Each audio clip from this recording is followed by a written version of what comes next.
Typical Free Staters naively believe they are on a mission to create a libertarian homeland. Instead, they've helped moneyed interests burrow their way into our state, starting with the Koch network decades ago and leading to turning point action today. Haven't you ever wondered why New Hampshire's energy policy is more like oil states Texas or Kansas when we don't have a single oil well? Here you see, we're ranked 35th in energy sustainability, unlike our neighbors. The Sununu's are renowned for their climate denial. When John H. Sununu was chief of staff, he convinced George Bush I not to participate in the first climate accord. Sununu's son, John E. Sununu, the one running for the U.S. Senate now, blocked climate measures the last time he served as senator, so they must have some links to big oil. Guess what? John H. Sununu was a fellow student with Charles and David Koch for years in the MIT engineering department. And a fellow named Kenneth Weiler also studied with them. But here's an even bigger surprise. Guess who ran for vice president on this ticket in 1980? To be abolished, the Department of Energy, the Environmental Protection Agency, the FDA, FCC, and on to Social Security, welfare, public schools, and taxation. Sounds awfully familiar, doesn't it? So who was it? Oil Baron David Koch, and in 1980, his platform only got 1% of the vote. Another platform was far more popular in 1980 than the libertarian one. It wanted economic growth, world at peace, family, community, workplace. And fulfill the hopes and aspirations of all Americans. Black, white, women, men, young, old, urban, rural. Was that Jimmy Carter? No, that was Ronald Reagan. He wanted to reduce government spending because the top tax rate back then was 70% and inflation was at 14%. Reagan had no idea that his mantra, "Government is not the solution," would set the stage for turning his widely popular moderate Republican platform into Koch's widely unpopular libertarian platform that won only 1% of the vote. It took wealthy libertarians 4 decades to complete the takeover, but they finally managed it, under a new name. Project 2025. Have you read it? It reads like an implementation plan for David Koch's 1980 platform. But as I said, the transformation took decades. Across the nation, big oil and other billionaire libertarian money captured the Republican Party. Here, Free State Director Eric Brakey describes the During the takeover. populist rebellions of the Ron Paul Revolution and the Tea Party, libertarians on the cultural and economic right carved out a home within the Republican Party around the country, but most especially in Free State, New Hampshire. At first, the Koch network treated New Hampshire like any other state. They set up Americans for Prosperity, New Hampshire. They funded the Josiah Bartlett Center for Public Policy, chaired by their friend John H. Sununu. But it wasn't until later that Jason Sorens convinced them to focus on New Hampshire. The Kochs donated $1 million to St. Anselm's in 2018. St. Anselm's made Sorens director of the Center for Ethics in Society. In 2024, the New Hampshire Liberty Alliance, with the help of the Young Americans for Liberty's $1 million in campaign funding, won almost half of Republican House seats. This gave the Liberty Alliance 2 years of control of the Republican majority caucus in the New Hampshire House. At the Liberty Forum in Concord last March, Brakey described the outsized influence that Free Staters gained in the state's Republican Party by pretending to be Republicans.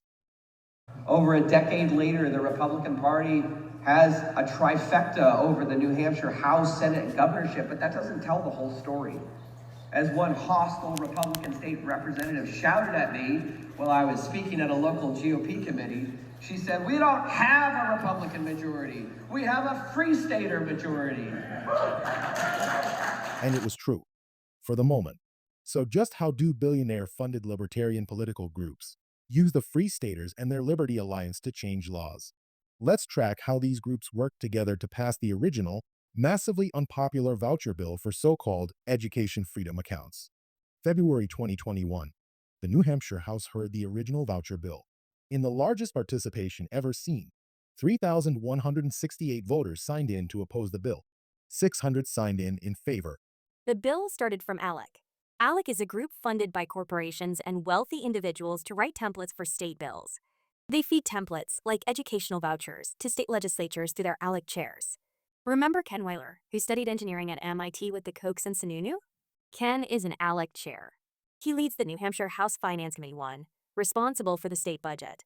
In order to avoid any further public discussion of the unpopular voucher bill, Representative Weiler had it tabled and slid it into the massive budget. Meanwhile, remember Greg Moore, head of Koch's Americans for Prosperity, New Hampshire? He had the AFP send out tens of thousands of postcards that say, What would you do with $4,600 toward your children's education? And of course, the Josiah Bartlett Center distributed a policy paper to legislators and the press in support of the bill. Since the bill was tabled and hidden in the budget, the public never got to discuss it again. The budget passed with the voucher bill. Governor Sununu signed it, saying that he couldn't veto an entire budget just because of this and a few other items. After the vouchers and other Liberty Alliance priorities passed, the vice president of the Charles Koch Institute, William Ruger, and Free State founder, Jason Sorens, named New Hampshire the freest of the 50 states. Governor Sununu attended the ceremony at the Libertarian Cato Institute. We know the Kochs were plagued by governmental fines and regulations, but why are billionaire libertarians so set on destroying public education? Of course, if they could close the public schools, taxes would drop. But another reason is even more important. Children must be taught to oppose their right to public services, democracy, and equal opportunity. They must be taught that private companies always do best, that using government to control monopolies, or safety issues, or pollution is wrong. The power of teacher unions has to be crushed. Meanwhile, the billionaires can hire low-skilled labor for less. And then, there are those who want their own personal brand of Christianity to dominate education. For instance, Majority Leader Osborne idolizes Turning Point founder Charlie Kirk. Osborne wrote that Kirk's assassination was an attack on American values comparable to 9/11, an assault on the very foundations of our nation. Not everyone would agree. Charlie Kirk discounted another man's assassination, George Floyd's, labeling him a scumbag. Kirk taught that white Christian men should run the government, education, media, and businesses. He preached unfettered capitalism, with no guardrails or safety nets. Kirk's organization, Turning Point, runs the Young Women's Leadership Summit. There, thousands of women aged 16 to 26 are taught to reject educational and career aspirations. Instead, all women should focus on being good, obedient wives and mothers. After Charlie Kirk's assassination, Osborne tweeted that his own son was conscripted to war, meaning war for Kirk's and Turning Point's values. That is where our state is headed if Jason Osborne is elected Speaker of the New Hampshire House. Turning Point's action arm has targeted New Hampshire. It has hired over 100 ballot-chasing representatives for this fall's election in towns and cities across the state.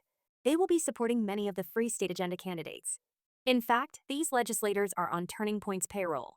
Representative James T. Bolt, Representative Sam Farrington, Senator Victoria Sullivan, and Representative Linda McGrath. We can foresee where Turning Point would take our state, if we let them. But the Free State Agenda has already done enormous damage. It's added $50 million in voucher spending. It's cut business taxes 5 times and repealed the interest and dividends wealth tax.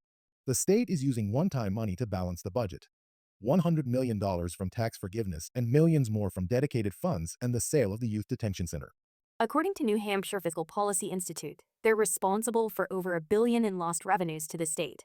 To make up for lost revenues, each year the Liberty Alliance has been shoving state costs down onto towns. They stopped paying their 30% share of municipal pension costs. They reduced towns' share of rooms and meals revenues. They refused to pay court-mandated funding to school districts, forcing up property taxes, year after year after year. The problem is, people who aren't paying attention keep voting for these folks because they have an R after their name on the ballot.